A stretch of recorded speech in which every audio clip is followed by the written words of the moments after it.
tasmai Tasmai gurave Shri Guruvai Namaha. Namaha. Shri Shri Shri Chaitanya Chaitanya Chaitanya Manobishtam Manobhishtam Sthapitam Swapitam Yena Yena Bhutale Bhutale Bhutale Swayam Yam Rupa Rupa Kadamayam Kadamayam Dadasi Dadasi Swam Swam Padankitam Padankitam Vandegam Vandeham Sri Shri Guru Sri Sri Yuta Yuta Padakamalam Padakamalam Shri Guru Shri Guru Vaishnavam Vaishnavam Cha Cha Shri Shri Rupam Rupam Sangam Sagragatam Sagragadam Raghunathanavidam Tam Sajivam Jiva Sadvaitam Savadudam Sadvaitana Parijana Sakitam Sakitam Krishna Krishna Chaitanya Chaitanya Devam Devam Sri Sri Radha Radha Krishna Padam Padam Padam Sagana Sahagana Lalita Lalita Shri Shri Vishakhadvita Cha Vishakam He He Krishna Krishna Krishna Karuna Karuna Karuna Sindhu Sindhu Sindhu Dinabandhu Dinabandhu Jagatpate Jagatpate Pate Gopesha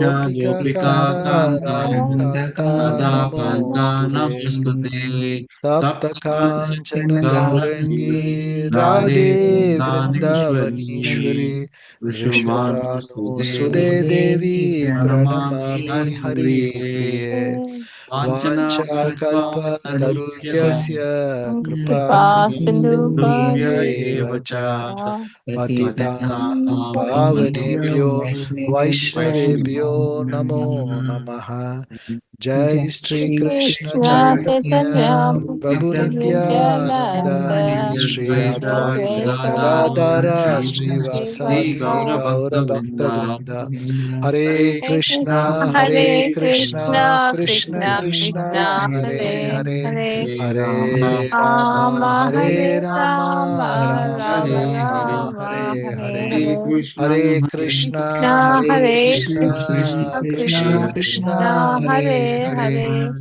Hare Hare Rama Rama Hare Hare Rama Rama Rama Rama Rama Rama Hare Hare Hare Krishna, Hare Hare Hare Krishna, Krishna Krishna Hare Hare Krishna Krishna Krishna Hare Krishna Krishna Krishna Hare Hare Hare Hare Hare Hare Rama Rama Hare Hare Rama Rama Rama Rama Rama Rama Hare Hare Hare.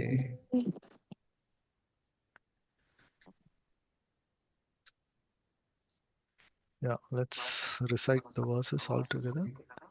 Narayanam Namaskrityam Naram Chaiva Narottamam Devim Saraswatim Vyasam Tato Jayam Udhirayet Nashtaprayeshu Abhadreshu Nityam Bhagavata Sevaya Bhagavati Uttama Sloke Bhaktir Bhavati Naishtiki Krishnaya Krishnaya Vasudevaya Vasudevaya Devaki Nandanamrita Nandanaya Cha Gopal Nanda Kumaraya Gopa Goparaya Kumaraya Govindaya Namo Namaha Om Namo Bhagavate Bhagavate Vasudevaya Vasudevaya Om Om Namo Namo Bhagavate Bhagavate Vasudevaya Vasudevaya Deva Om Namo Namo Bhagavate Bhagavate Vasudevaya.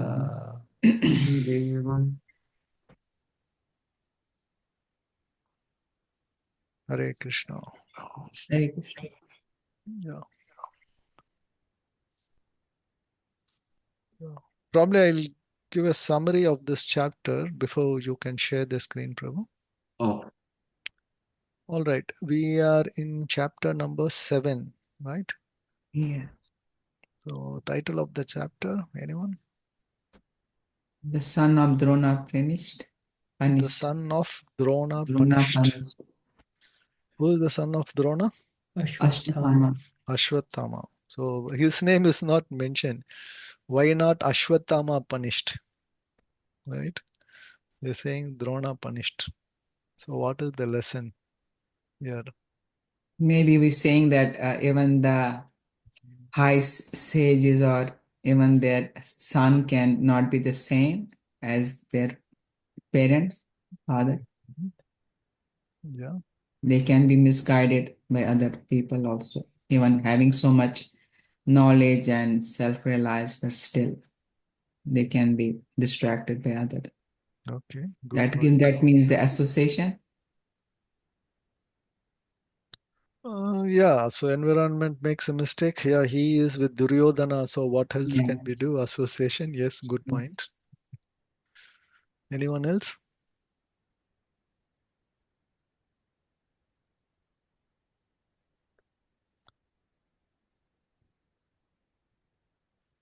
Actually, if someone is doing a mistake, generally in a family also we can say, no, it is not just the person. He is representing, some dynasty or some family. Oh, this family, this person did like that, right? And also, if you see here, Dronacharya is a great teacher. He was teacher of Guru dynasty. So, so if someone acts very irresponsible in that family, it's just pinpointed here. So Ashwatthama fault is a reflection of Drona's lineage. That's why this title is given.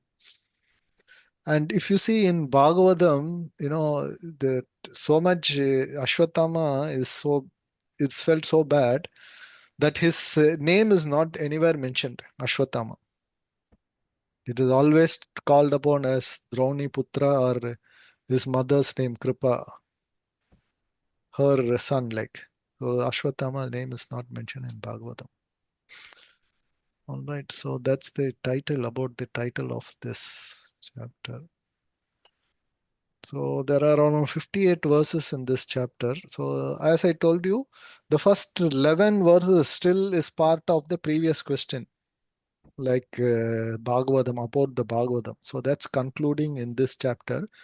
So Vyasadeva, what happens? Vyasadeva, vision and how he glorifies Srimad Bhagavatam. So two things is mentioned in these 11 verses. One is how uh, he compiles, how Vyasadeva compiles this.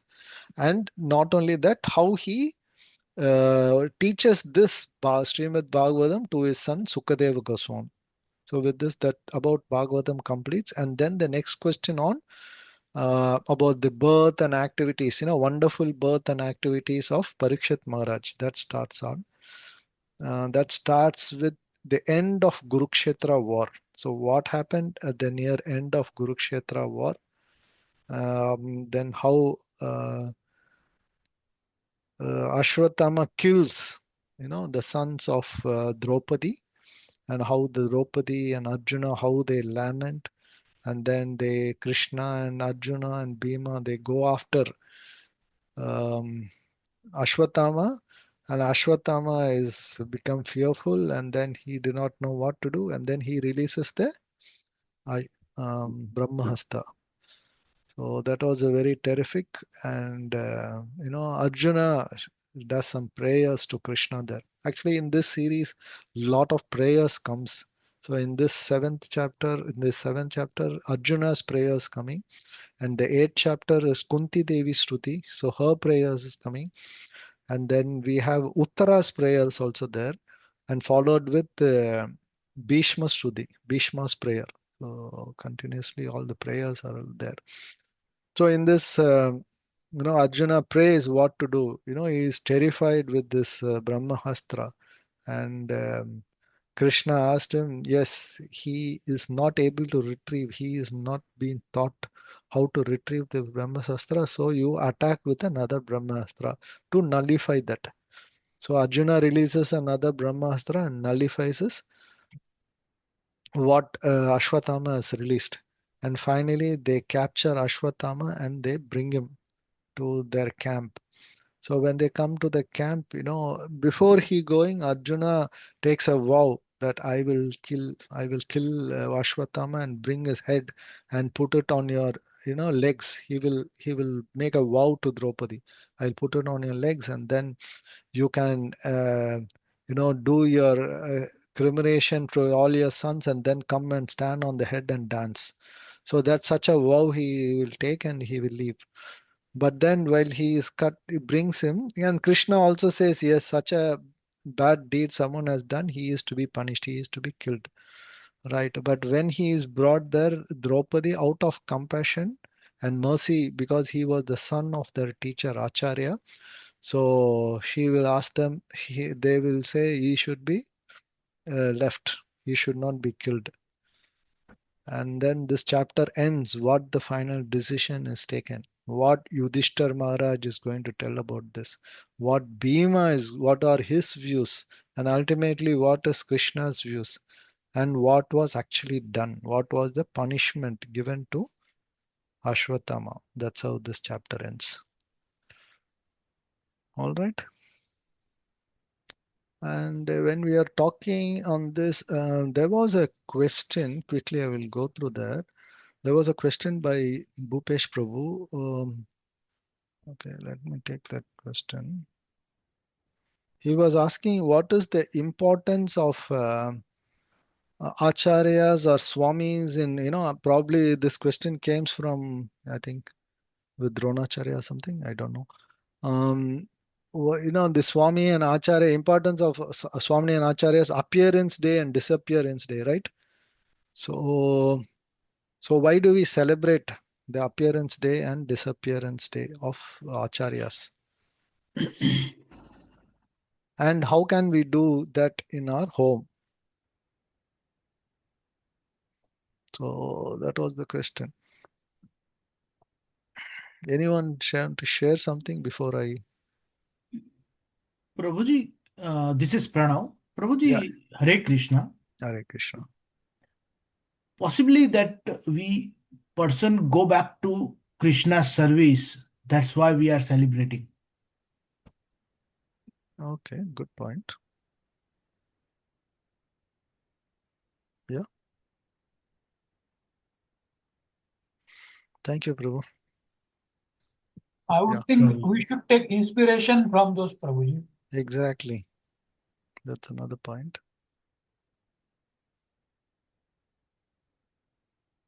Yeah. So, who are acharyas? Okay, let's first define who is acharya. Were pure devotees of Krishna. Mhm. Yeah. And they know everything from Sastras, what Supreme Personality of Godhead is instructed. And because they are pure, and they can impart knowledge to other Vaishnavas and preach, and glorify Krishna and how to go back to Godhead. Okay. Yeah. And they are from Parampara. Yeah. Yeah, they should be paramparas. I Yeah. would in short say bef- accomplished Goswamis. Accomplished Goswamis. Okay. What is a Goswami then? They have Master control over Control the the senses. Control Master the compound senses. Yeah. sense. Yeah. They are true Brahmins. Yeah. Prabhupada gives, if you have gone to Bhagavad Gita, 3rd chapter, 21 verse, in the purport, Prabhupada mentions who's Acharya. So one who teaches, one who is an ideal teacher is said to be an Acharya. So this is the verse in which he writes, oh, whatever action a great man performs, a common man actually follows it. And whatever standard he sets by exemplary act, all the worlds pursue this. This is the translation of the verse 3.27. In the purport, Prabhupada mentioned Acharya means an ideal teacher. So his behavior should be such a way, people has to follow. The common man follows. He cannot teach something someone else, he teaches something, but he does something. So that's not an ideal acharya, right? So that's the definition of acharya. Prabhupada gives another point of correct. He follows the shastra, and Krishna is the only, supreme personality of Godhead. He maintains the principles of the and standards of shastra in all his activities. So one who should follow the footsteps. That's what many of you said. One should be inspired by him, follow the footsteps. All right. So it is very easy to, for birthday, everyone celebrates the birthday. His appearance day is okay, fine. But why is that uh, for his departure? Even his disappearance day is celebrated, right? So even that is celebrated more in a joyful mood because it's more auspicious, remembering and probably giving a gratitude.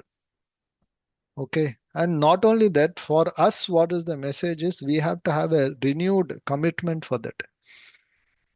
So the departure is, as someone, I think Rakesh Prabhu said, so departure is taken as those people, those acharyas who showed the way to us how we should follow, and they've gone back to the eternal service of the Lord. So that should be glorified. They have gone back to the service of the Lord. And again, the other point of parampara also came, they are coming from the Guru parampara. So how we should see is association with, we have to have gratitude for that. We should be remembering that. So we may not have direct association with that Vapu, we may not have, but the Vani. So even today, Prabhupada has disappeared, right? But still we are having his association through his books, through his lectures, through his whatever systems he has brought about. So we are following his mission. So that's how we get his association, Vani. So these acharyas, not only they teach us devotion, in pure devotion they teach us, and not that they do by mental speculations. So they come through the parampara and the purification of that. So how we can follow that? So maybe we can think of having, mostly all of you might have Prabhupada picture, but other acharyas, you can have some picture in the altar. You can do on that day, we can put a lamp. We can do some extra rounds of chanting. We can read scriptures. And very importantly, we can learn about those acharyas. We may not know some acharyas, right? So, for instance, there was a person, Narottam Das Thakur. How many of you know him? I've heard of him. So, Narottam Das Thakur, he is in our line. Yeah, thank you. So, you want to tell something, Mataji? Ranjita No, Mataji? that we listen to his bhajans. Okay, He yeah, yeah, posted many yeah, times. yeah. So, you know anything about him? No, Prabhuji. Okay. So you can learn about his biography under ISKCON Desire Tray. I will give you a website where you can subscribe, and it gives you whenever such acharyas appearance, disappearance day, anything related to Vaishnava calendar, it will come in your inbox. They will give you some biography of that person. So just simple thing I'm going to tell. Narottam Das Thakur, he is actually from a Jamindar family and he became a devotee. So he was very much attracted to become a disciple of Lokanath Swami Maharaj, not the current Lokanath. I'm talking about he was a associate of Chaitanya Mahaprabhu. So Lokanath Thakur, so he was association. Lokanath Thakur was more like a, what to say, Vivekanandi. There is something like Bhajananandi and Goshtianandi. You have heard those terms? Maybe little Bhajananandi or Vivekanandi are more, these kind of people are more attracted to do deity worship. They do more deity worship. They are not much interested in preaching. Goshti means association. They will like to preach. They want to bring everyone into Krishna consciousness. Ghost. Whereas so Loknath Acharya, he was more like a Bhajananandi or Vivekanandi. So he was more attracted in the worship of deity and he had the true love for the Lord and he used to go around various places in Vrindavan. And he used to stay there. But Narottam Das Thakur used to follow him and go and ask, I want to be your disciple. You are a great devotee. Your ecstasy in love, I want to make you my spiritual master. He said, I'm not giving anyone any initiation, so I can't give it. So he was attempting. So what happens is, so, they pass the stool and urine, in the morning outside. I don't think those days we are talking about the 16th century. Outside the Vrindavan prayed. So when he was doing it, every day, next day he goes and sees, wherever he did all the bad, he did its stool and other thing, they were very clean. That area is very clean. And he was monitoring that. So it took 1 week. He was saying this area, even though I'm passing away all the stool, it's very clean. So one day he woke up. Usually they do in Mangalarati time all these things. So he woke up very early around 2:30 in the morning, and he was hiding in a bush and then chanting. And then he sees Narottam Das Thakur comes and cleans that place every day before his comes. And then he goes and asks, why are you doing? I think that's my service I want to do to my spiritual master. So even though he's coming from a big family, different. No, what I'm saying is these are the characters of people, how they are serving their spiritual master. And we also know yesterday, I think last week, Vinay Prabhu was mentioning they were going to that, what is that, Pani Hatta, Yes, Prabhu. Raghunath Das. Raghunath Das Goswami. How many of you heard of Raghunath Das Goswami? Who's Raghunath Das Goswami? He's the I think disciple this you of should do. Nityananda We should Prabhu. know. He's the Goswamis in. He is He's one. out of the 6 One of Goswamis, he is the one. Yes, that one, 6 yes. Goswamis we should know. At least Yeah. that. Rupa Goswami, Sanatan Goswami, Jiva Goswami, Raghunath Gopal, Bhatta Goswami, Raghunath Das Goswami, and Gopal Bhatta Goswami. Gopala Bhatta Goswami. So these are the 6 great Goswamis, the following of Chaitanya Mahaprabhu.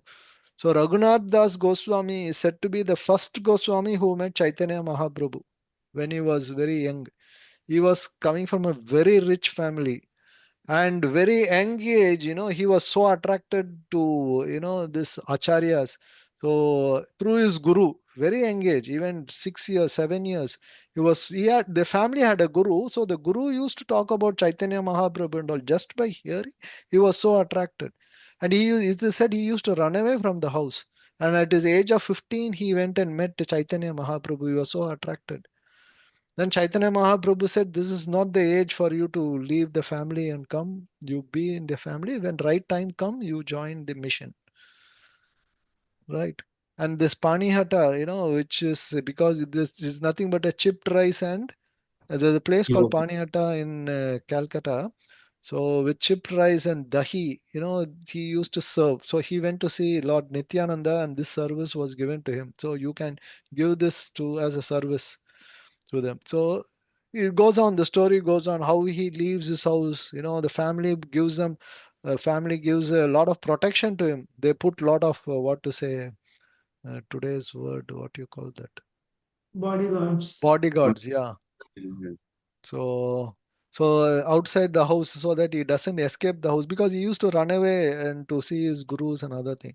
But finally he wanted to go to Puri. So he was he was married also. Very beautiful wife he had, but still his attraction was on Chaitanya Mahaprabhu to be his associate, and he left his home. So different Acharya's pastime. This is one way you can start on that day, you can read those pastimes of them, right? Yeah, you're chanting, you can do some bhajan, you can do some kirtan, reading. And even Prabhupada enjoyed, he conducted in the temples, important acharyas, they like dramas, they can do. Yeah, if there is a group of devotees, we can enact some drama with the children, ask them, teach them also on that, right?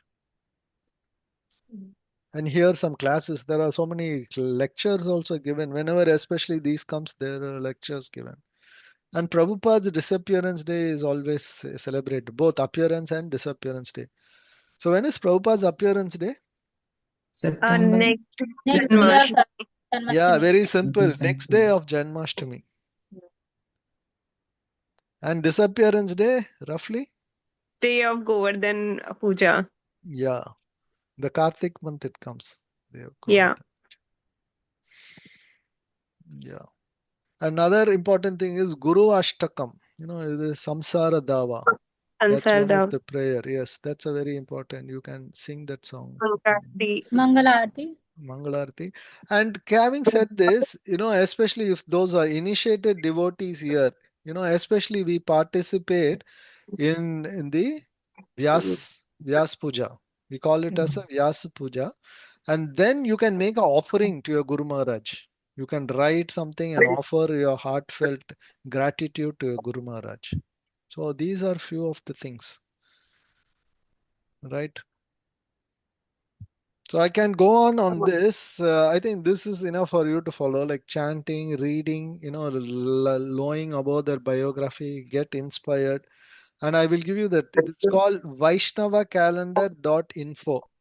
So if you log in and you can tell your area, Sydney or India or wherever, depending on that, it sends you the appearance day, disappearance, and important even Ekadeshi. Tomorrow's Ekadeshi, right? So it provides all those details to you. I have that app, Prabhu. Yeah, very good. Is that Gaudiya? There is only a Gaudiya written. That's a different one? Yeah, could be. You can just share to me. I will check and then let you know. Okay. It says Vaishnava calendar. Vaishnavacalendar.info. This is again Yeah, Gaudiya only, ISKCON only. God only. Yes, yeah. Yeah. But there could be other apps also, other website also giving this. It's not just that. But this, if you subscribe, it puts in your inbox, so you can read it anytime. All right, let's go to the verses now. We already finished the first verse, right?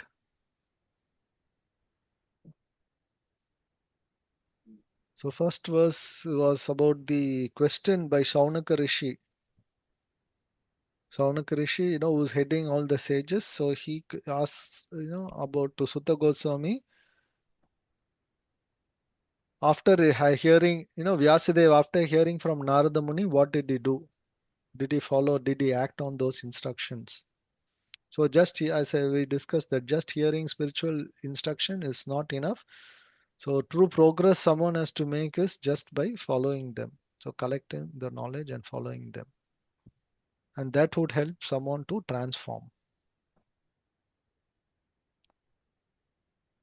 All right. Next was who wants to read? Mhm. Yeah. Before that, Bhupesh Prabhu, are you okay with whatever we discussed? Hare Krishna, Prabhu. Yes, Prabhu. Yeah. Thank you. That's very well explained. Thanks. Yeah. Maybe I can put some bullet points and I will add in the Q&A. Anyone wants to refer later, that can be done. Okay, Prabhu. That will be a Thank pleasure. you.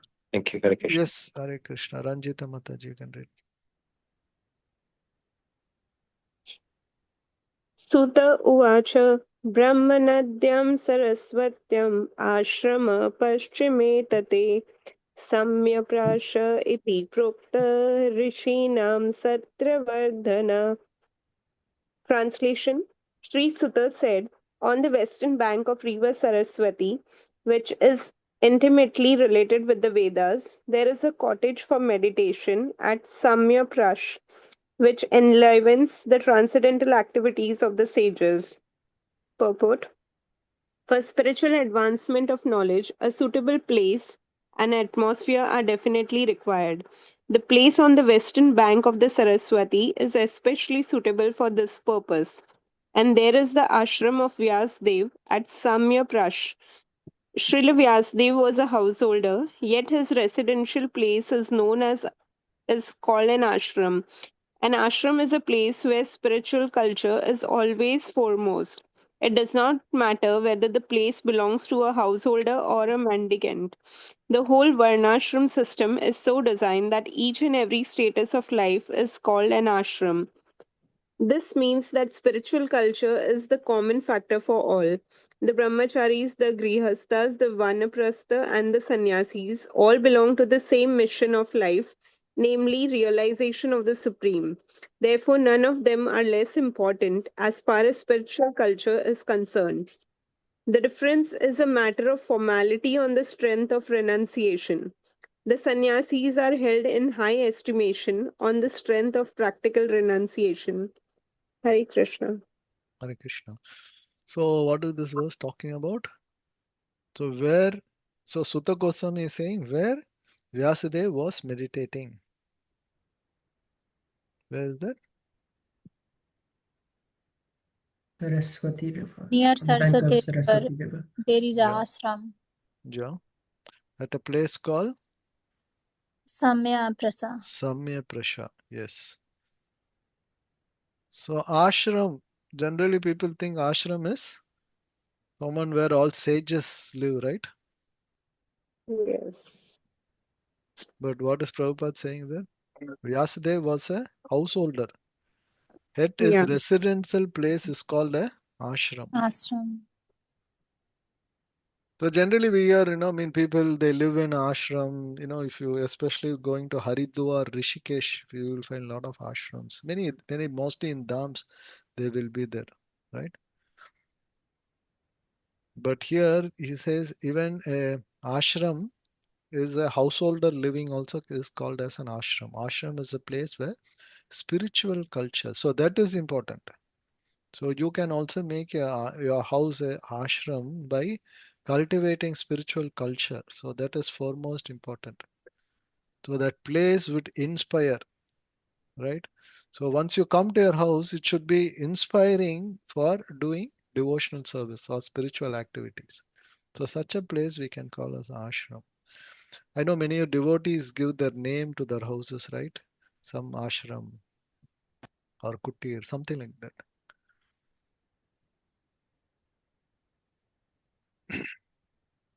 So let's let's read that. So key point is the place. Why? How the place matters. Where you live, the environment is very important. Right? Example we can think of, if there is there can be water everywhere, but what water do you really use? The one which properly comes in a tap, that is the water we really use, right? Similarly, you have radios or television, unless you tune to that particular thing, you don't get that frequency, you can see that channel or hear that broadcast, right? So the purpose, God is, generally people think God is everywhere, right? So God's presence can be felt unless, sometimes you feel if you go to a temple, the atmosphere itself, you may have some feeling, right? That aura gives you that, the sacred experience. So that could help us to develop the right consciousness. So our house should be in such a way that it becomes a ashram. All right, let's go to the next one. Yeah, Bhupesh Prabhu. तस्मिन् स्व आश्रमे व्यासो बद्री शनर मंडिते आसीनो उपस्पृश्य प्रणिदधयो मनः स्वयं. Translation by Srila Prabhupada. Srila Prabhupada ki jai.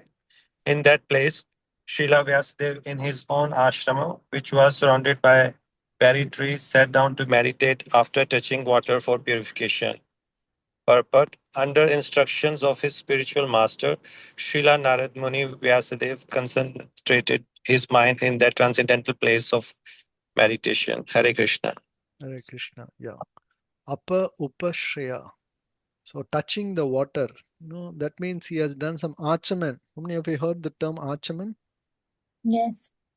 Yeah, that's a purification process before, even before we offer prasadam to Lord, we do that achaman. Om Keshvaya Namaha, Om Madhavaya Namaha, Om Narayana Namaha, Om Govindaya Namaha. That's a big one. At least there's a small portion of it.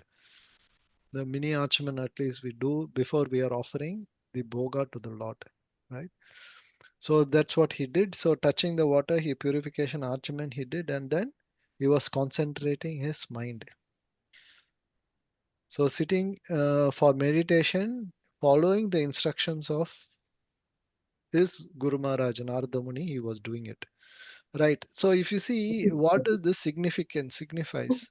So he was following the instruction of Guru. So Vyasadeva, he is a great author of so many Vedas, Puranas and other things. He did not feel, oh, what is this? He is asking me again, meditate. I have written so many books, right? That thing he did not have. He already had the knowledge, yeah, accomplished so much, but still he showed the humility and the surrendered mood or attitude, to the words of his guru, followed his instruction. That's the greatness. That's the obedience he had. No ego, right? Let's go to the next one. Drushan Prabhu.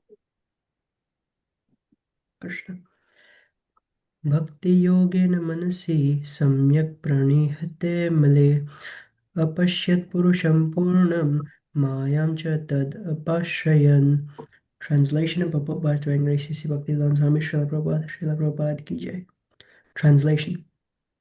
Thus he fixed his mind, perfectly engaging it by linking it in devotional service, Bhakti-yoga, without any intention of materialism, and thus he saw the absolute personality of Godhead along with his external energy, which was under full control. Purport. Perfect vision of the absolute truth is possible only by the linking process of devotional service. This is also confirmed in the Bhagavad Gita. One can perfectly realize the absolute truth, personality of Godhead, only by the process of devotional service, and one can enter into the kingdom of God by such perfect knowledge.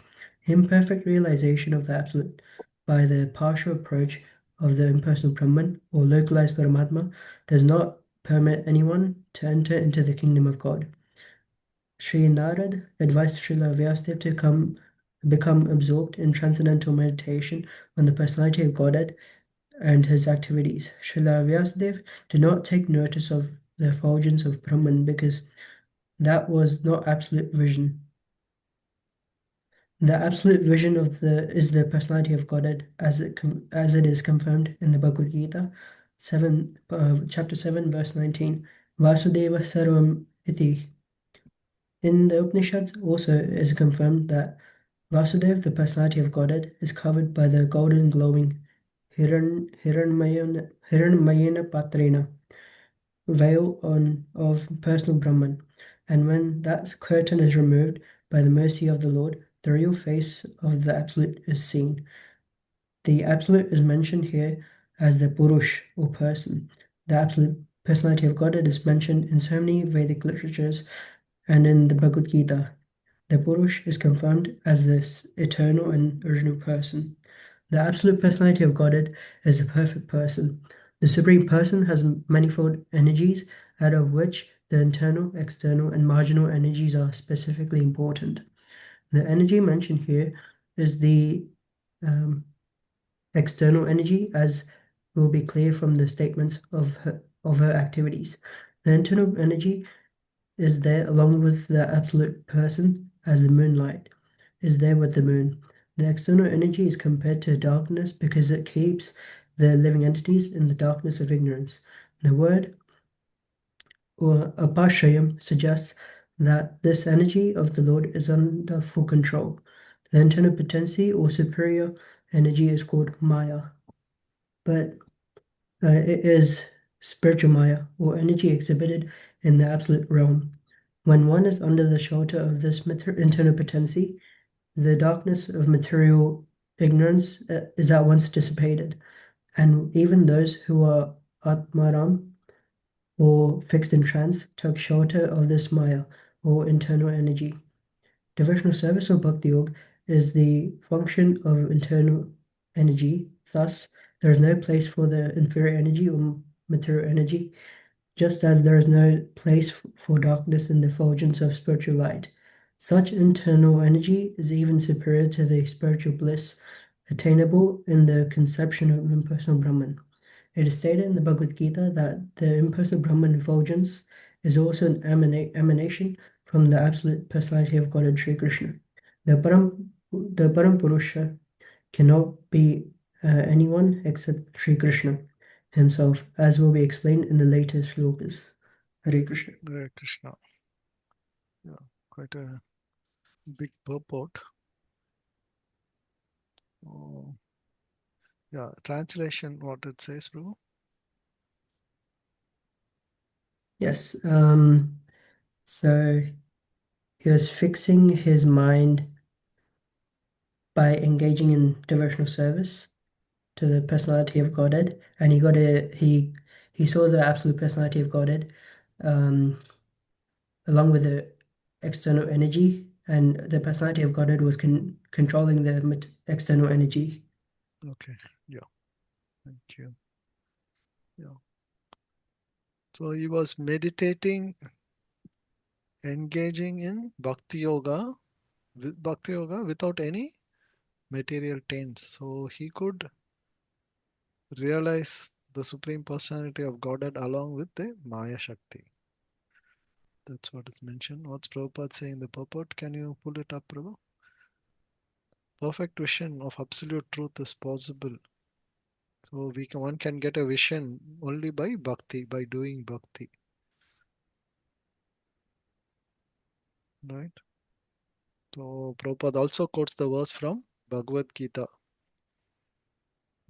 Anyone knows the starting of this verse? Bhagunam Janmanam Ante Jnanavam Mam Prapatyante Vasudeva Sarvanidhi. Right? So after many lifetimes of birth, with knowledge, ultimately one comes to me. So in the Upanishad also it's confirmed Vasudeva is the Supreme Personality of Godhead. Hiranyamaya Patrena Vil. I think even Nectar of Instruction there is a verse on this. How the Brahma Jyoti comes. How the Brahma Jyoti comes from the Supreme Personality of Godhead. So the Absolute is mentioned as Purusha. The Absolute Personality is mentioned in so many literatures. Supreme Person has many manifold of energies, of which the internal, external, and marginal energies, right? We are all clear on these three concepts: internal, external, and marginal. Yes. Okay. Anyone has a question on that? Prabhuji, why is called the hard activities? What activity? Why the gender is hard activity? The energy mentioned here Her is the activities, yeah. external energy, as will be Yeah. clear from the So statement of external, who is representative external energy? Radharani. Maya, No, Maya Durga. Devi. Durga Devi. Durga Devi. Maya Devi or Maya. Durga. Internal energy is Radharani. Radha. Radharani. So internal energy, and who is the marginal energies? Jiva. Yeah, we. So we can be either under the potency of internal energy or external energy. So that's why here it is said you can see the Lord and also the external energy, right? So Yes. when we are doing a bhakti, our heart becomes purified. So long the impurity is there, your attraction is towards the Maya, material Maya. things. Once you are more purification, you are with Krishna. You can be either under Krishna, internal potency, or Maya. That is what is Tatashta. So we are in between, marginal energy. Okay. So how we know how to purify ourselves? The devotional service. Yeah, by Devotional devotional service. service. Yes. And which was under full control. That means the external energy, Maya Durga Devi, which is under control of Supreme Personality of God. It was that indicating? Yes. The Lord is under control of Maya, under His control. Not Lord is not Maya is controlling the Supreme Personality of God. Yeah, that's what. Yeah. How could he experience that? How he could know? In fact, it is coming from him only. No, all the energies are from him. But how could he feel or see that he was under control, full How control? Vyasadeva could see that you're saying? Yes. Yeah, that's why. Because of his purity, he can feel that. Oh. Through the process of Bhakti-yoga, through the devotional service. This is an example.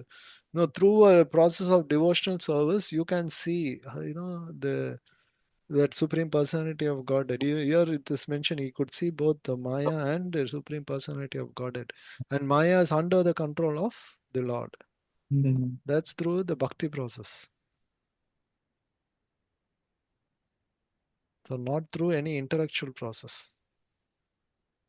So, Okay, so Prabhu, we are jivas, right? Marginal energies are called jivas. So demigods also fall under marginal energies. Yeah, what tattva are they? They are also jivas. Yeah, exactly. They are also living entities. Entities. Even Brahma is a jiva. But he has, he has more powers than you. Even though the number of, call it quantity, maybe this one, 64. Krishna has 64 full potency, and Vishnu Tattva has 60. Like I think it is 55 or 58 is Shiva Tattva, Around 50 is Brahma. That we also have 50. But Brahma and us, what is the difference? He has, he is having full, that 50, he may have more full potency of those 50 qualities. But we may have very limited as a jiva. He is also a jiva, but because of the mercy of the Lord, he have much more because of the service what he is doing. Here he is using, right, absolute personality of Godhead along with his external energy. Why does he need his external energy when he's doing devotional service? Right, that is devotional service is itself is a He is having a spiritual. full vision, actually. That's what is told here. He He is is seeing having a that, full yeah. vision. Mm. Yeah, and he sees that, I mean, that also to show that Maya is, many people think even Krishna who came in this world is under the control of Maya, right? Whoever is in this world, they feel they are under the influence of Maya Devi. That's not the case. Maya Devi is under the control of Krishna. So to put forward that point. And he is able to see that. The problem with us is we are saying only Maya, external attractions only. We are not able to see Krishna. Right? The more the bhakti we do, then we can understand that all the activities, anything, Krishna's hand is behind it. All right, we have spent more time on this. Let's go to the next verse. Who wants to read the next one? Vinay Prabhu, you can read. Hare Krishna. Yaya samhita jiva atmanam tri guna makam paro api manute anartham tat kritam chabi padyate. Translation: due to his external energy, the living entity, although transcendental to the three modes of material nature, thinks of himself as a material product and thus undergoes the reaction of material miseries. The root cause of suffering by materialistic living beings is pointed out with remedial measures which are to be undertaken and also the ultimate perfection to be gained. All this is mentioned in this particular verse. The living being is by constitution transcendental to material engagement, but he is now imprisoned by the external energy. Therefore, he thinks himself one of the material products, and due to his unholy contact, the pure spiritual entity suffers material miseries under the modes of material nature. The living entity misunderstands himself to be a material product. This means that present perverted way of thinking, feeling, and willing under material condition is not natural for him, but he has his normal way of thinking, feeling, and willing. The living being in his original state is not without thinking, willing, and feeling power. It is also confirmed in Bhagavad Gita that the actual knowledge of the conditioned soul is now covered by neuroscience. Thus, the theory that the living being is absolute personal Brahman is refuted herein. This cannot be because the living entity has his own way of thinking in his own original unconditional state. Also, the present conditional state is due to the influence of the external energy, which means that the illusory energy that takes the initiative while the Supreme Lord is aloof. The Lord does not desire that a living being be illusioned by external energy. The external energy is aware of this fact, but still she accepts a thankless task of keeping the forgotten soul under illusion by her bewildering influence. The Lord does not interfere with the task of the illusionary energy because such performance of illusionary energy are also necessary for reformation of the conditioned soul. An affectionate father does not like his children to be chastised by another agent, yet he puts his disobedient children under the custody of a severe man just to bring them to order. But the all affectionate Almighty Father at the same time desire relief for the conditioned soul, relief from the clutches of the illusory energy. The king puts the disobedient citizen within the walls of jail, but sometimes the king, desiring the prisoner's relief, personally goes there and plead for reformation. And on his doing so, the prisoner are set free. Similarly, the Supreme Lord descends from his kingdom upon the kingdom of the illusory energy and personally gives relief in the form of Bhagavad Gita, wherein he personally suggests that although the way of the illusionary energy are very stiff to overcome, one It's who quite a surrenders. big one, Prabhu. Let's stop here. Yeah, So you finish that paragraph probably. yeah, okay. One who surrenders unto the lotus feet of Lord is set free by the order of Supreme. This surrendering process is the remedial measure for getting relief from the bewildering way of the illusionary energy. The surrendering process is completed by the influence of association. The Lord was suggested, therefore, that by the influence of speeches of saintly persons who have actually realized the supreme condition, souls are engaged in his transcendental loving service. They get a taste of hearing about the Lord. And by such hearing only, are they gradually elevated to the platform of respect, devotion, and attachment for the Lord. The whole thing is completed by the surrendering process. Herein also same suggestion is made by the Lord in his incarnation of Vyasadeva. This means that conditioned souls are being reclaimed by the God both ways, namely by the process of punishment, by the external energy of the Lord, and by himself as a spiritual master within and without. Within the heart of every living being, the Lord Himself, as a super soul, becomes a spiritual master, and from without, He becomes a spiritual son in the shape of scriptures, saints, and initiator, spiritual master. This is still more explicitly explained in the next sloka. Okay, stop here. Okay, so we have seen in the previous verse that he was, by meditating, he was able to see the Supreme Personality of Godhead and Maya, right? That the question we asked. So this verse answers that why Vyasadeva was saw Maya, right? So it is due to the external energy. So this purpose of it to show that the conditioned soul is under illusion, right? So how did Vyasadeva see the Lord? Doing the process of bhakti yoga, right? Meditating and bhakti yoga. Now, what is the position of all the conditioned soul in this world? What do they see? Entangled in this material world. Yeah, they only see Maya, right? Yeah. Unless Yeah. you are in the path of bhakti, Mm. right? Even though we are in path of bhakti, we are still under the influence of Maya, right? All of Yeah. us, right? Oh. We cannot say Yes. we are a pure devotee, we are totally under Krishna's control. No, we think we are under our control, or Maya is controlling us all the time. Right. So Vyasadeva, what is his role now? He is writing, he is going to compile Srimad Bhagavatam. So he is getting the vision what a common man is going to see. So the purpose is to show the condition of how a conditioned soul, is put under illusion. So that's what Prabhupada writes in this purport. The root cause of all the suffering is we are trying to connect ourselves with our body, the materialistic thing.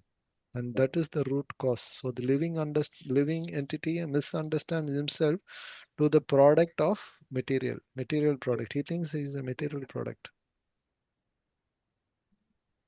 So this means, Prabhupada writes, this means that the present perverted way of thinking, feeling, and willing under the material condition is not natural for him.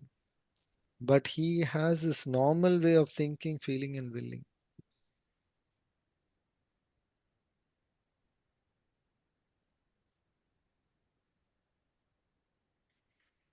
Okay, so Vyasadeva is something like a doctor. When you go to a doctor, you have some disease, right? So our disease is forgetfulness of Krishna, our ignorance, all these things. So a doctor has to prescribe. So what does a doctor do?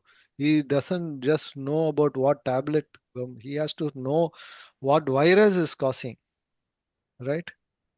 So if you take those tablets or medicine as Krishna or Bhakti, but what is causing the virus? The Maya. So a doctor has to have a vision of the what is causing that and what is the cure, what is going to cure from him. Right. So that's the reason why he is able to see both Krishna and the Maya.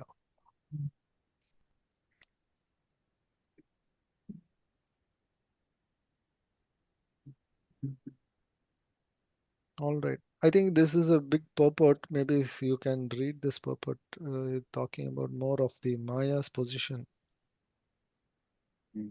First from one, various Upanishads and other. No, not okay. now, Prabhu. We'll go to the next verse.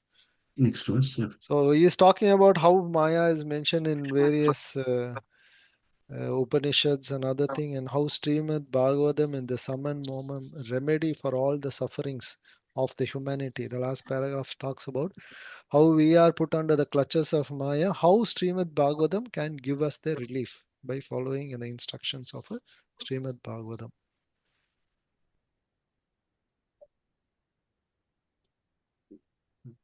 So Srimad Bhagavatam treats the conditioned soul with the aim of what is the aim of goal of life. All right, who wants to read the next one? You can read, Prabhuji. Yes. Okay. Anarthopasamam saksat bhakti yogam atho saje lokasya janto vidmams chakre sadvata samhitam. Translation. Srila Prabhupada ki jai. The material miseries of the living entity which are superfluous to him can be directly mitigated by the linking process of devotional service, but the mass of people do not know this, and therefore the Lord Vyasadeva compiled this Vedic literature, which is in relation to the supreme truth. Purport. Srila Vyasadeva saw all the perfect personality of Godhead. This statement suggests that the complete unit of the personality of Godhead includes his parts and parcel also. He saw therefore his different energies, namely the internal energy, the marginal energy, and the external energy. He also saw his different planetary portion and portion of the planetary portion, namely his different incarnation also, and he specifically observed the unwanted miseries of the conditioned souls, which are bewildered by the external energy. And at last, he saw the remedial measure for the conditioned soul, namely the process of devotional service. It is a great transcendental science and begins with the process of hearing and chanting of the name, fame, glory, etc. of the personality of Godhead. Revival of the dormant affection or love of Godhead does not depend on the mechanical system of hearing and chanting, but it solely and wholly depends on the causeless mercy of the Lord. When the Lord is fully satisfied with the sincere efforts of the devotee, he may endow him with his loving transcendental service. But even with the prescribed forms of hearing and chanting, there is at once mitigation of the superfluous and unwanted miseries of material existence. Such mitigation of material affection does not wait for the development of transcendental knowledge. Rather, knowledge is dependent on devotional service for the ultimate realization of the supreme truth. The sixth verse, if you see the sequence in the verse, the verse number 1, Saunaka Rsi is asking a question whether Vyasadeva followed the instructions of Narada Muni, and then he's talking about where he did the meditation, the influence of the place, and then what Vyasadeva meditated and what he sees. He sees Krishna and the truth, and also he sees Maya. So understand, the disease and what is the cure. So this verse is talking about the cure. So what is the cure this verse is talking about? Devotional service. Yes, doing bhakti yoga. Bhakti yoga. Yeah, it's a remedy for the conditioned soul. So that's what Srimad Bhagavatam is, a remedy for all the conditioned soul. So if you read Bhagavatam, you understand the knowledge with the process of bhakti yoga, which is related to doing devotional service. So material misery. So this purport talks about material misery, not even purport, this translation. The material miseries of living entities which are superfluous to him. That is actually not natural. People give an example like some If you take a fish out of water and you put on the land, it cannot be living there. So we are also somewhere like that fish out of waters. So these miseries can be removed directly through devotional service. So people do not know, mass of people, in this world, but the mass of people do not know this. Therefore, Vyasadeva compiled the Srimad Bhagavatam that is going to give a remedy. Many processes exist, but none of them. So different people can tell the different, motivational speakers will tell, yes, we can clear all your miseries, you can win that, this and all. But none of them, are as powerful and as simple as bhakti to end our suffering. So thus this verse answers the question why Srimad Bhagavatam is written. Let's go to the next verse. Angit Prabhu, you wanted to read, I think. Yes, Prabhu. यस्यां वे श्रूयमाणायां कृष्णे परम पुरुषे भक्तिर उत्पादयते पुंसा शोका मोह भयपः. Translation by Srila Prabhupada ki jai. Simply by giving oral reception to this Vedic literature, the feeling for loving devotional service to Lord Krishna, the Supreme Personality of Godhead, sprouts up at once to extinguish the fire of lamentation, illusion, and fearfulness. Okay, Prabhu, Purport. this also is quite a big purport. Yeah. Yeah, so, okay, you can read the first paragraph. There are various senses of which the ear is the most effective. This sense works even when a man is deep asleep. One can protect himself from the hands of an enemy while awake, but while asleep, one is protected by the ear only. The importance of hearing is mentioned here in connection with attaining the highest perfection of life, namely getting free from the three material pangs. Everyone is full of lamentation at every moment. He is after the mirage of illusory things, and he is always afraid of his supposed enemy. These are the primary symptoms of the material disease, and it is definitely suggested herein that simply by hearing the message of Srimad Bhagavatam, one gets attachment for the Supreme Personality of Godhead, Sri Krishna, and as soon as this is effected, the symptoms of the material disease disappear. Srila Vyasadeva saw the all-perfect personality of Godhead, and in this statement, the all-perfect personality of Godhead, Sri Krishna, is clearly confirmed. Okay, thank you, Prabhu. So what are the key points? So here, this verse talks about the effect of hearing Bhagavatam. So the last verse talked about why Bhagavatam. Why is Bhagavatam?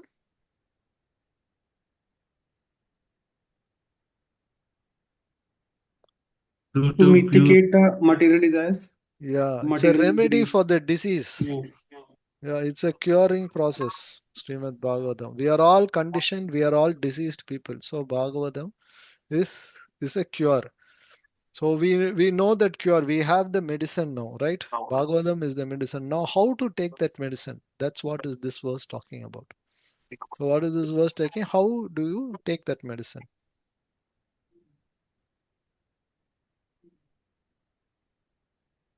Through hearing. By Exactly. hearing. Through oral reception, just hearing, it goes through that. And then your feeling of the loving devotion service to the Lord comes. So if that is not happening, then you're either the hearing is not good or the speaker is not good. The medicine is not working. That's the only thing. Okay. So that sprouts up to extinguish the fire of lamentation, illusion, and fearfulness. Soka, moka, and bhaya. So just by hearing Bhagavatam, all these things go away. Your lamentation, your illusion, your fearfulness, everything goes away. And key points, I'll just highlight some of the key points in this purport, quite a big purport again. I'm getting some reflections of the sound. By oral reception, bhakti towards the Lord Krishna is immediately awakened in the heart. By hearing Srimad Bhagavatam, our bhakti should increase. That means our hearing is proper, our understanding is proper. So this bhakti, what it does, it destroys lamentation, illusion, and fear. Soka, moka, and bhaya. So bhakti is the main product. So we think that no, by doing bhakti, our miseries go away, right? That's what till now we are understanding. It is just a byproduct, actually. Bhakti is the main product. It removes the misery is only one of the byproduct. It has bhakti has many products, but one of the thing is it removes the suffering. So Bhagavatam gives both higher spiritual results. So that's what Prabhupada in his purport again emphasizes on that. Bhagavatam gives not just removing the miseries, not just the remedy for a conditioned soul, it uplifts him. It puts him in a higher spiritual platform. Pure devotion is developed. And he is getting freedom from worries. That means he is not attracted to that anything material. So generally they ask, what do you benefit out of this? Is one of the verses, we can talk about benefits of reading Srimad Bhagavatam. This verse is about the benefit, practical benefit. So what it says, your lamentation will go, your illusion will go, your fear will go by reading Srimad Bhagavatam. So this verse is a practical benefit for that. And Prabhupada insight in this verse, he talks about all the senses, like hearing, ears are more important for us, for our spiritual perfection. Hearing, that's very important. In fact, that is why, for your eyes, you can have eyelids, you can close your eyes, right?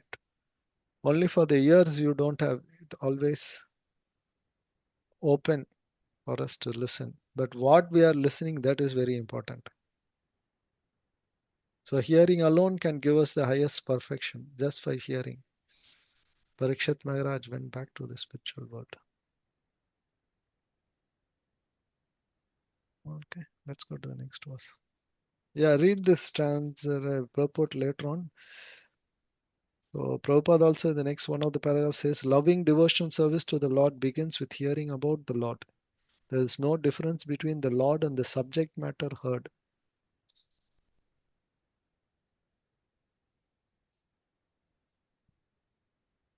Okay, who wants to read the next one? Ritu Mataji, want to read?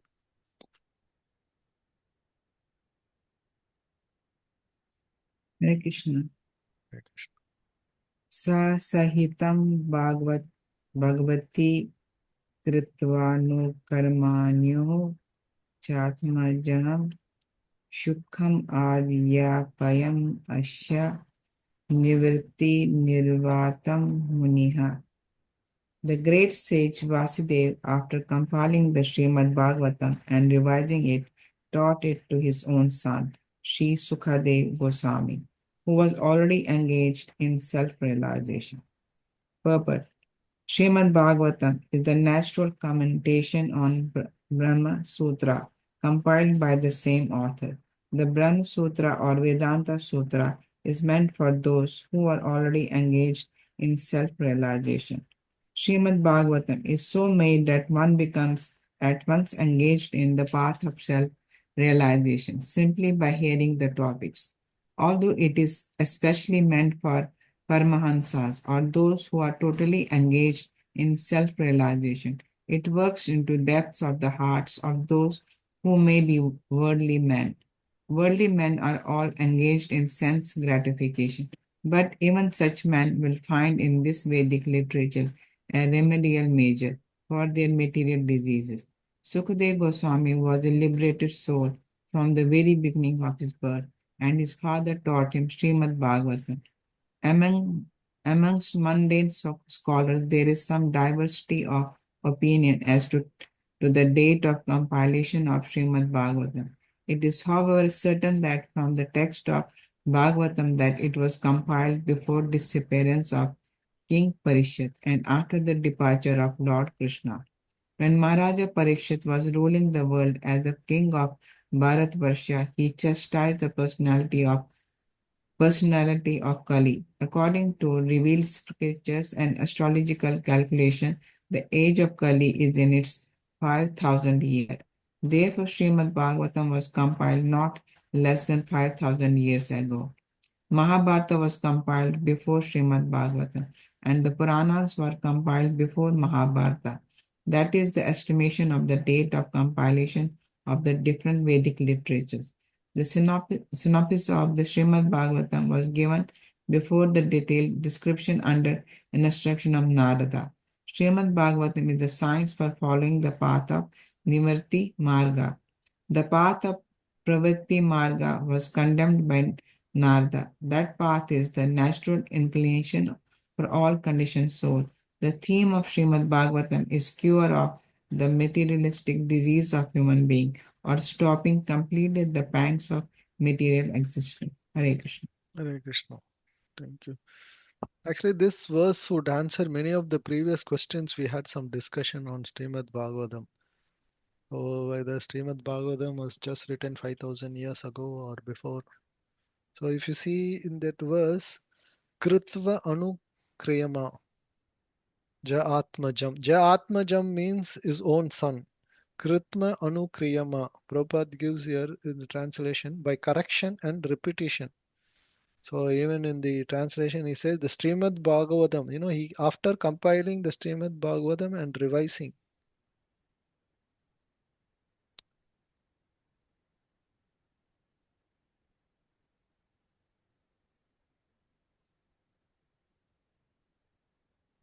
Okay. And who this is meant for. So he thought to his own son, who was already a self-realized soul. He is already liberated, Sukadeva Goswami. So Srimad Bhagavatam is meant for all Paramahamsas, even such liberated souls, and also for common man. So it attracts all of us. So Prabhupada says through liberated souls, and also it's a cure for a common man from the materialistic. So a common man is looking for what? A remedy for all his sufferings, right? So Bhagavatam is a remedy for that. So this Bhagavatam covers the full spectrum of humanity. So it could be a fully renunciate person like Sukadeva Goswami, who's totally a liberated person right from birth, or even to a conditioned soul who's all the time, in the miseries in the material world, he wants some cure. So Bhagavatam is a solution for it. All in one solution. All right, let's go to the next verse.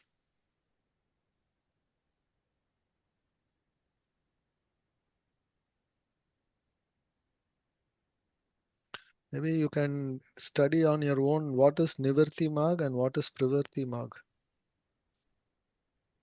Anyone knows what is Nivarti, what is Pravarti?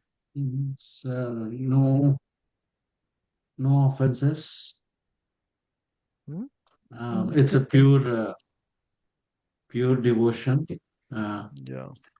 Simple. Pravarti Marg is sense enjoyment, sense gratification. Nivarti Marg is the Bhakti path. Yeah. All right, let's go to the verse number 9. Who wants to read? Who has not read? Nitika Mataji or Radha Raman Prabhu? Nitigati Mataji.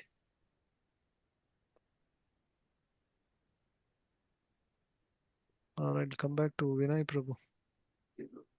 Hare Krishna. Saunaka Uvacha Sa Vai Nivriti Nirata Sarvotrape Sako Muni Kasyava Bhratim Etam Atmarama Samyasya. Translation. Sri Saunaka asked Suta Goswami. Sri Sukadeva Goswami was already on the path of self-realization, and thus he was pleased with his own self. So why did he take the trouble to undergo the study of such a vast literature? Purport. For the people in general, the highest perfection of life is to cease from materialistic activities and be fixed on the path of self-realization.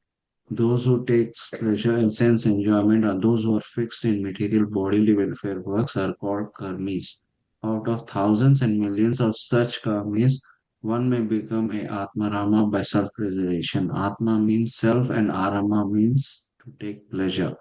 Everyone is searching after the highest pleasure, but the standard of pleasure of one may be different from the standard of another. Therefore, the standard of pleasure enjoyed by the karmis is different from that of the atmaramas. Atmaramas are completely indifferent to material enjoyment in every aspect. Srila Sukadeva Goswami has already attained a stage and still he was attracted to undergo the trouble of studying the great Bhagavatam literature. This means the Srimad Bhagavatam is a postgraduate study even for the Atmaramas who have surpassed all the studies of Vedic knowledge.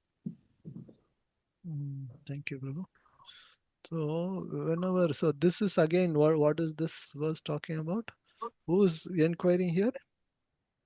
Saunaka Rsi to Suta Goswami. Suta Goswami. So it shows how seriously or how keenly they are listening to what Suta Goswami is saying.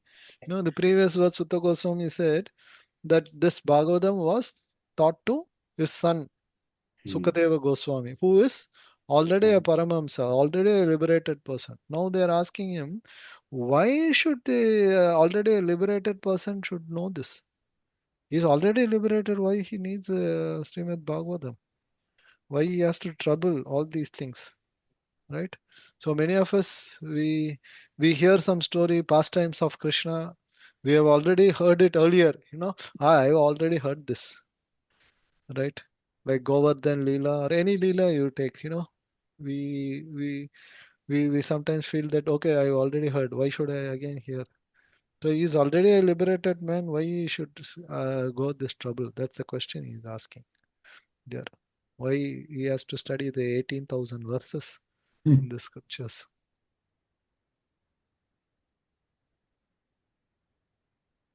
So Prabhupada in the purport highlights about what is a atmaram. What is the difference between a karmi and atmaram? Anyone? Atmaram is already a liberated soul, like infallible soul. It doesn't engage in materialistic pleasure, Yeah. Karmis work for bodily pleasure, sense enjoyment. Whereas Prabhupada means that Atma means what? Atma means? Soul, self, Huh? No, self. yes, yeah, self. Yes, we all know Atma, soul, but here Prabhupada says self. Soul is, we are self, our self means we are the soul, right? And Rama means take pleasure. So one who takes pleasure in understanding that we are the spirit soul, right? That means he is not influenced by any other material attraction, right? So you can be called yourself as Atmaram one day when you have no material attraction. No material attraction, you are only knowing that I am a spirit soul. So that's the Atmaram. So Atmaram are completely indifferent to material enjoyment. That's what Prabhupada mentions in that. So Srimad Bhagavatam is a postgraduate study even for Atmarams who have surpassed all the studies of Vedic knowledge. So it only shows how the greatness of Srimad Bhagavatam highlighted here. All right. Thank you. Let's go to the next one. Rushin Prabhu. Very important to us, this one. Yep. This is called Atmarama verse. Suta uvacha atmaramascha munayo nirgrantha apyukrame kurvantyo kim bhaktim itham bhuta guna hari. Translation: Four different varieties of atmarams. Those who take pleasure in Atma or spirit self, especially those established on the path of self-realization, though freed from all kinds of material bondage, desire to render unalloyed devotional service unto the personality of Godhead. This means that the Lord possesses transcendental qualities and therefore can attract everyone, including liberated souls. Purport. Just Lord one Shri second, Prabhu. Chaitanya. We'll just see this because it's quite a big purport. We will section by section only. We'll see this purport. Yeah. So here so Suta Goswami is answering to what Saunaka Rishi has asked. So atmarams means we already discussed that one who takes pleasure in the self or atma. So they are already established in the path of self-realization.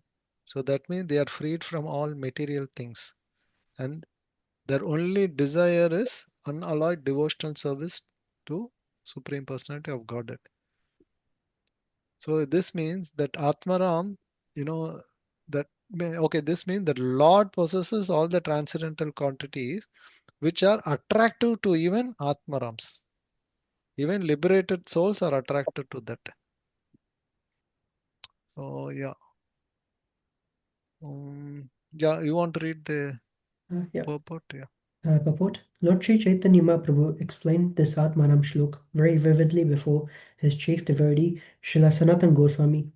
He points out 11 factors in the Shlok, namely Atmaram, Munaya, Nirgrantha, Api Cha Urukram, Kurvanti Ahitukyam, Bhaktim Itham Bhuta Guna, and Hari.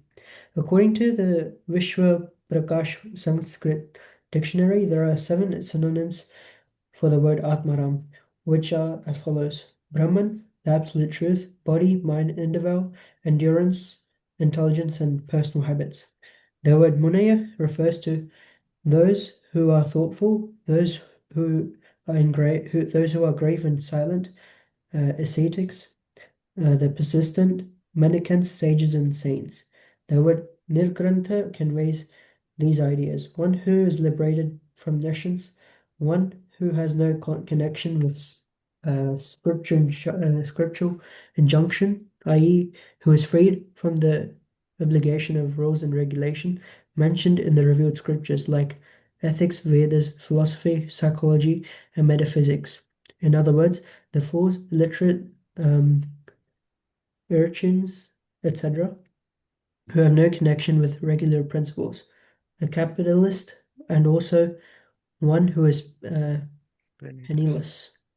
According to Shabdakosha dictionary, the affix ni is used in the sense of certainty, counting, building, and forbiddance, and the word grantha is reused in the sense of wealth, thesis, vocabulary, etc.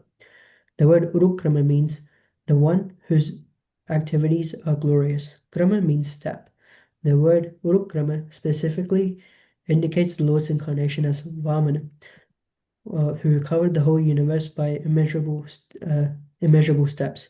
Lord Vishnu is powerful, and his activities are so glorious that he has created the spiritual world by his internal potency and the material world by his external potency. By his all-pervading features, he is everywhere present as the supreme truth, and in his personal feature. He is always present in his transcendental abode of Golok Vrindavan, where he displays his transcendental pastimes in all variegatedness. His activities cannot be compared to anyone else's, and therefore the word Urukrama is just applicable to him only. According to Sanskrit verbal arrangement, Kurvanti refers to doing things for someone else. Therefore, it means that the Atmarams render devotional service unto the Lord, not for personal interest, but for the pleasure of the Lord. Urukrama.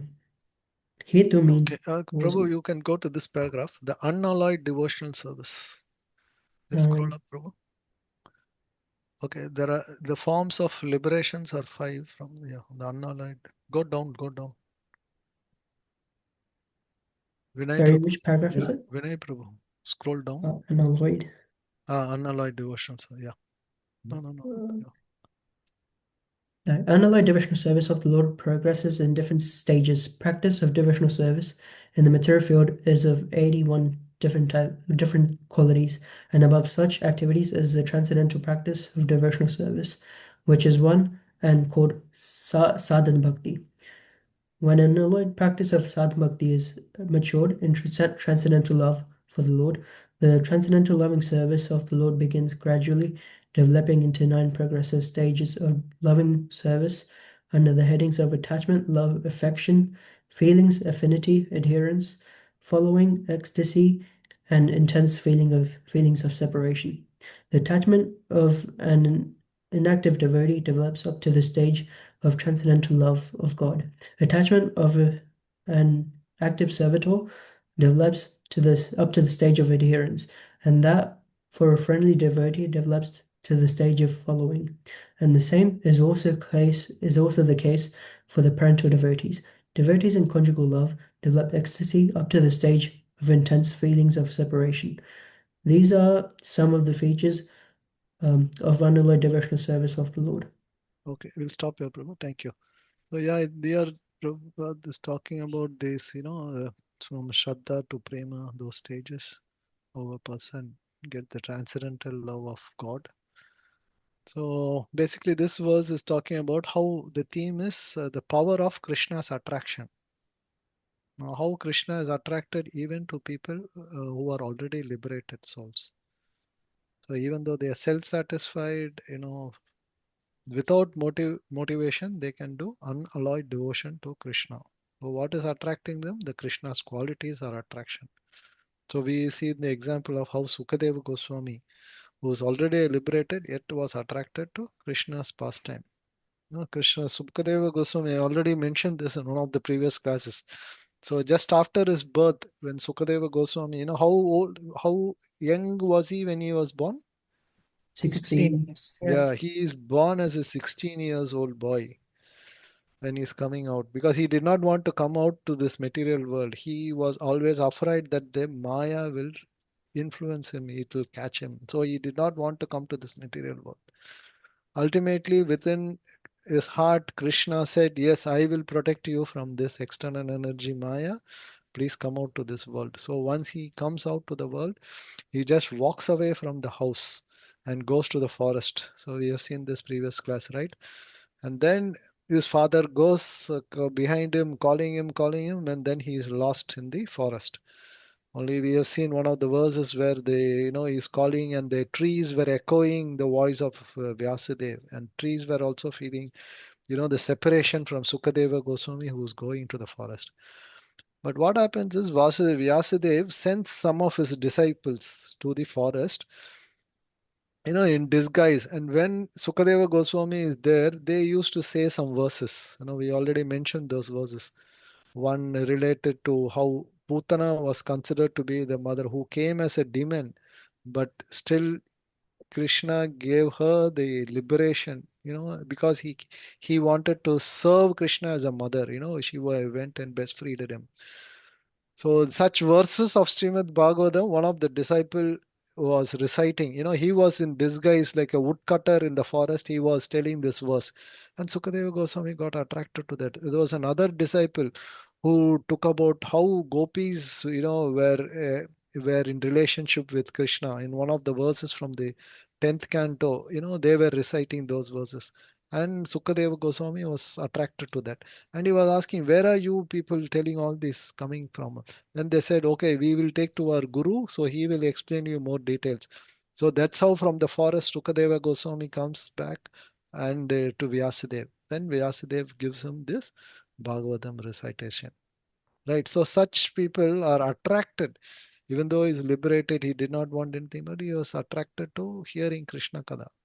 So who other Brahmavadis who are attracted? Four Four Kumara, Kumaras. Yeah. four Kumaras. Yeah. They were attracted through the smell of the tulasi, which is falling from the lotus feet of the Lord. So bhakti is actually superior to the Brahman realization. People want to get merged in Brahman, impersonal form of Brahman. So even the Brahmavadis, they become a personal form. They wanted they are attracted to the personal qualities of the Lord. All right, next go to the next verse. Yeah. Radharaman Prabhu, are you able to read the next one? Hare Krishna Prabhuji. Yes, Prabhuji. Yeah.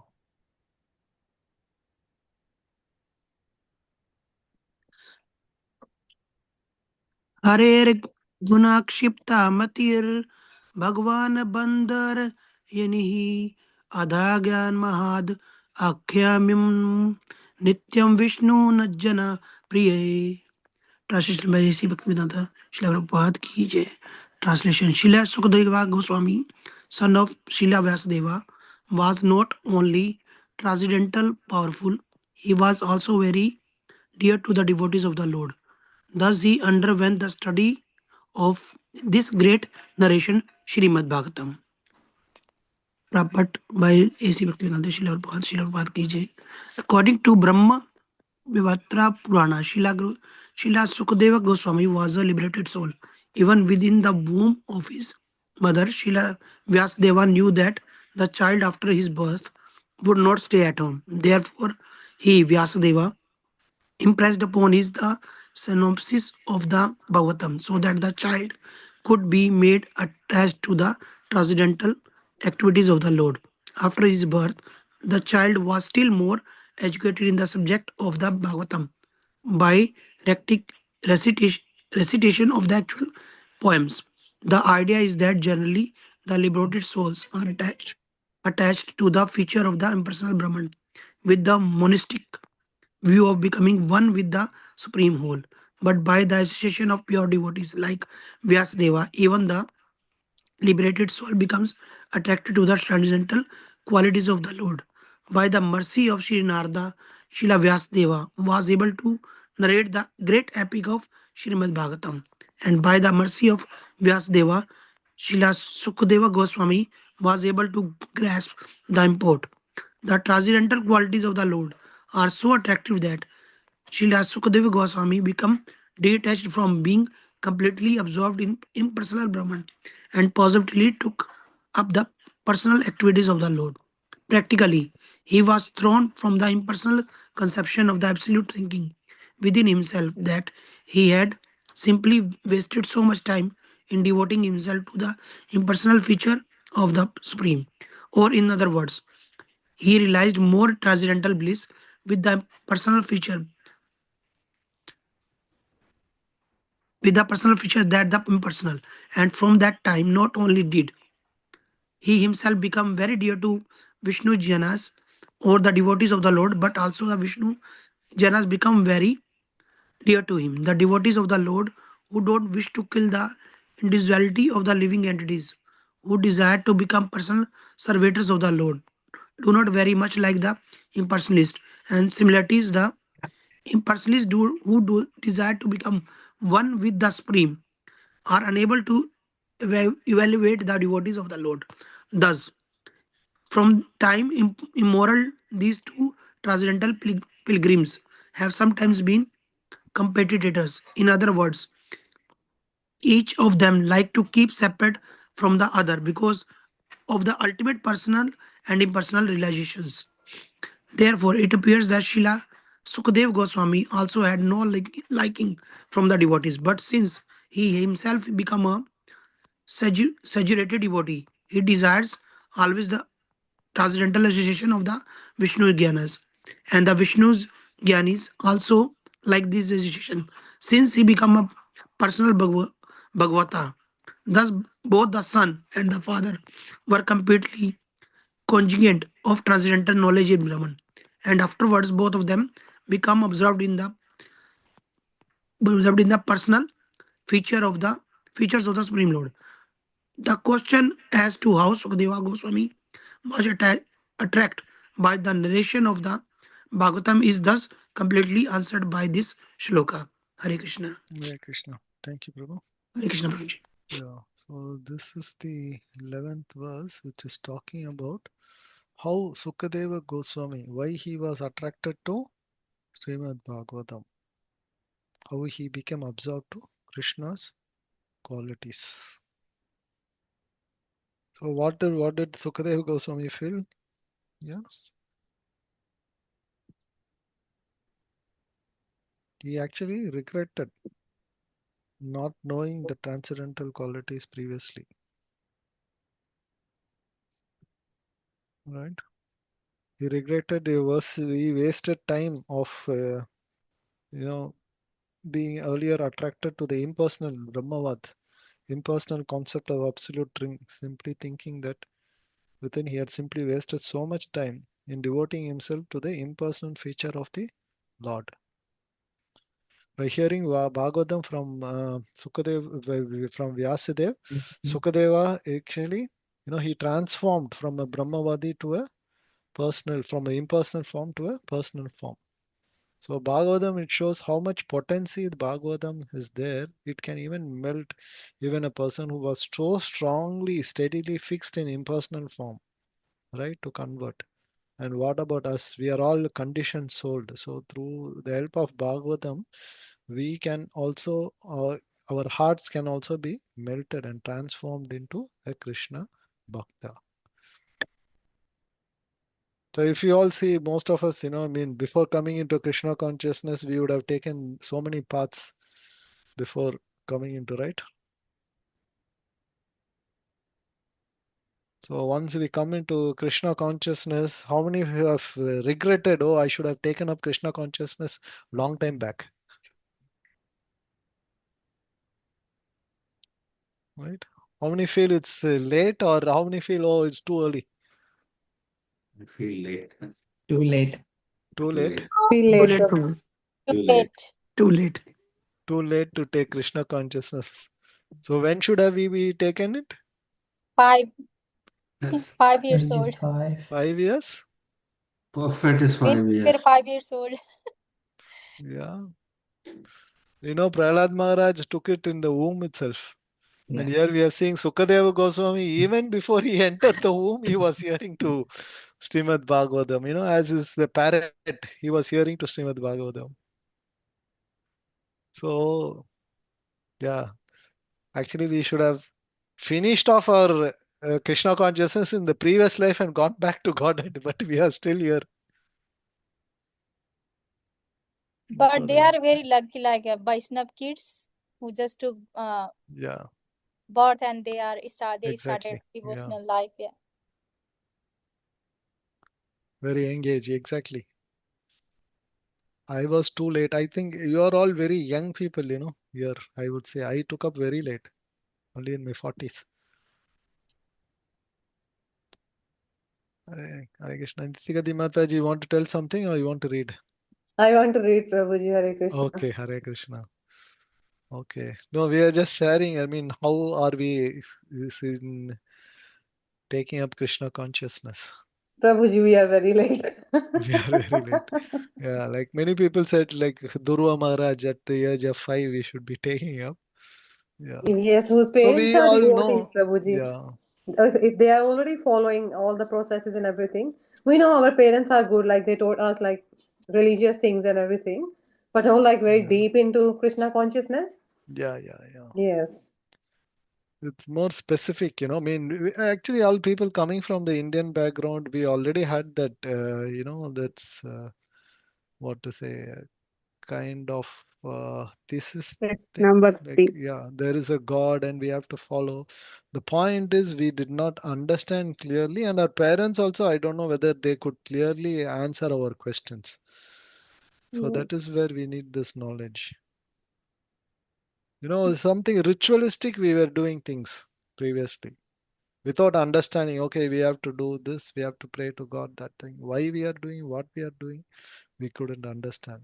But through But Bhagavad Gita and Srimad Bhagavatam, now we understand why we are doing and why we are worshipping Krishna, why we are,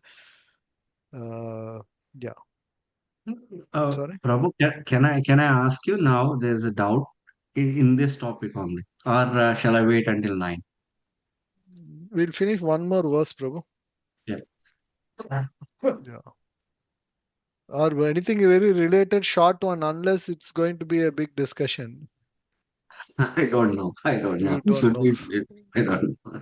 Okay, It's we wait related for to it. this only. It's related to Yeah, this. you tell the question. I will see whether I will finish off now or we'll keep at 9 o'clock. Yeah, basically,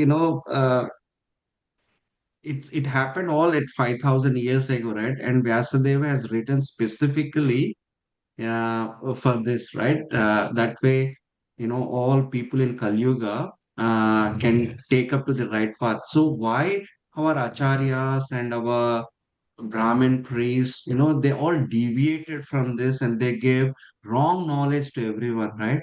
If they would have done that, that parampara would have gone, more wider rather than very narrow field through Chaitanya Mahaprabhu, right? That way, people like us who started late, right? We could have started much earlier, right? With the parents are also educated in this path. Yeah. So why all this happened? Okay. This is a detailed discussion. We'll hold it. Yes. We'll finish one more verse so that we'll start in the next one. Actually, I wanted to tell the background of the Kurukshetra war, but we may not have time today. Let's finish the verse number 12. Who wants to read? Yeah, Nitikati Mataji. Hare Krishna Prabhuji. Parikshito tha rajarse janma karma vilapanam samastham cha pandu putranam vakse Krishna kathodayam. Translation by Srila Prabhupada Ki Jai. Suta Goswami thus addressed the rishis headed by Saunaka. Now I shall begin the transcendental narration of the Lord Sri Krishna and topics of the birth, activities, and deliverance of King Parikshit, the sage amongst kings, as well as topics of the renunciation of the worldly order by the sons of Pandu. Purport by Srila Prabhupada Ki Jai. Am I okay to read purport, Prabhuji? Yeah, please, Mataji. Lord Krishna is so kind to the fallen souls that he personally incarnates himself amongst the different kinds of living entities and take part with them in daily activities. Any historical fact, old or new, which has a connection with the activities of the Lord is to be understood as a transcendental narration of the Lord. Without Krishna, all the supplementary literatures like the Puranas and Mahabharata are simply stories or historical facts. But with Krishna, they become transcendental, and when we hear of them, we at once become transcendently related with the Lord.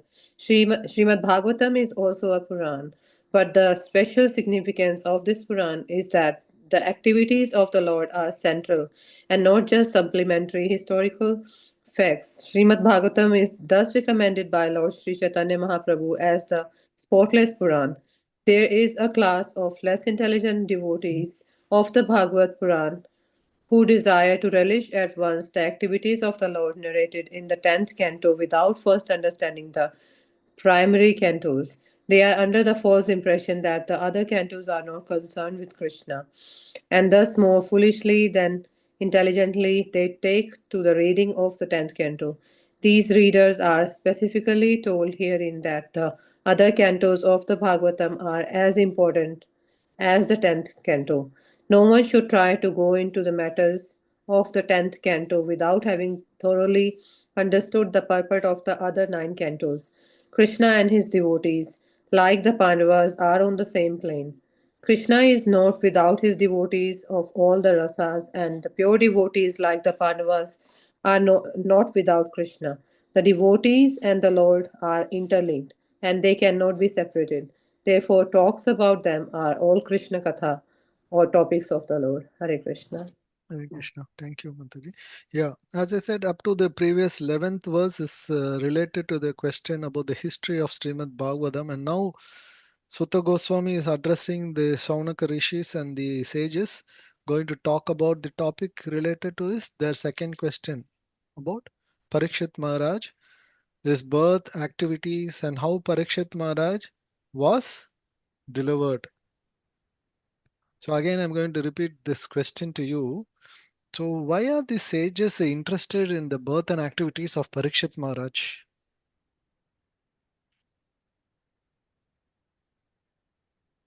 You can remove this screen, Prabhu. We already finished.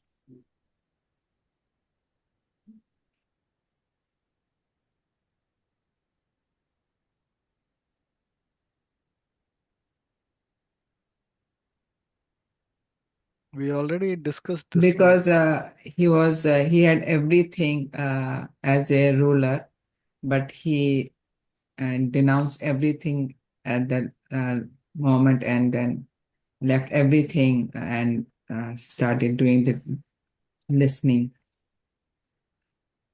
He denounced everything from the worldly matters and then Okay. he. So that's the reason they are asking this. Okay. Yeah, good one. Anyone else?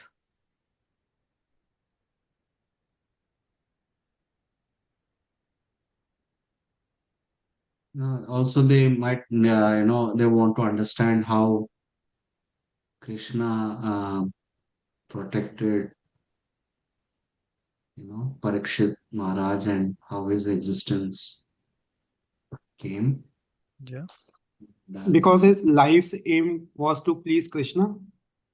Parikshit Maharaj's life's aim was to please Krishna. He wanted to please Krishna. He was doing all the activities. How he pleased Krishna? Because he had renounced everything, Prabhuji. Parikshit No, Maharaj had when did renounced he everything. renounced everything after he got the curse, right? Yes. He was a pure devotee, basically. So maybe they wanted to know about him. And what made Sukadeva Goswami made him listen Srimad Bhagavatam? That could be Yeah. another reason. Very simple answer is very simple. Anything in connection with Krishna. Parikshit Maharaj, right from his birth, as someone pointed out, Krishna saved him when he was in the womb, right? Yeah. Even before he came in his womb, only Krishna saved. He saw the four-handed form of Krishna. We are going to see that in the coming chapters, how Krishna enters into the womb of Uttara and how he protects him. So that's described again in this canto. In next few chapters, it will come. So right from his birth, that is why it is said, when the sages or Saunaka Rsi asked the question, he asked about the wonderful birth, wonderful birth of. No one gets such a wonderful birth, right? Is there you heard of anyone having such a wonderful birth? Someone saved in the womb of their mother, right? So such a wonderful both. And someone pointed out at the time of death he renunciated everything, and then he was taking up, he was remembering Krishna. Just through hearing Bhagavatam he got liberated, right? So the main point is not they are interested more in Parikshit, they're more interested as a pure devotee how his connections was with Krishna. So Parikshit birth and activities are directly connected with Krishna. Birth through the protection of his womb, and activities also. Ankit Prabhu was mentioning his activities while he was ruled. Also, he was a great king who ruled as per the dharma, as per the Krishna consciousness in nature, with Krishna in the center. And even at the time of death, Bhagavatam he heard he recited. And Prabhupada in the purport talks about the importance of Krishna Kada. It's not that the Krishna Kada is only in the 10th canto of Srimad Bhagavatam. Krishna Kada is there in entire Srimad Bhagavatam. Not just Krishna Kada, and about the Kada, about the devotees, how they are kind of, linked with Krishna. So we are seeing how Vyasadeva, how Narada Muni, how Parikshit Maharaj, all of them stories are always linked with Krishna. If you see Narada Muni story also, we have seen how a maid servant's son, how he got a spiritual body, how he meditated on the Lord. So everything is connected with Krishna. That's the beauty of Srimad Bhagavatam. It's not that the Krishna's pastime alone. That's a different type of a pastime. How as a child, how he had, the demons, how he killed and other things. So that's what Prabhupada wants here, that we have to go through the 9 cantos, not directly go into the 10th canto, because some people are attracted to the Rasa Leela, which is there in the 10th canto. So unless we understand this, we cannot go into that. So to truly relish the pastime, one must understand the earlier cantos. Okay, I will stop here. It's already 9. Yeah. So I'll stop recording also.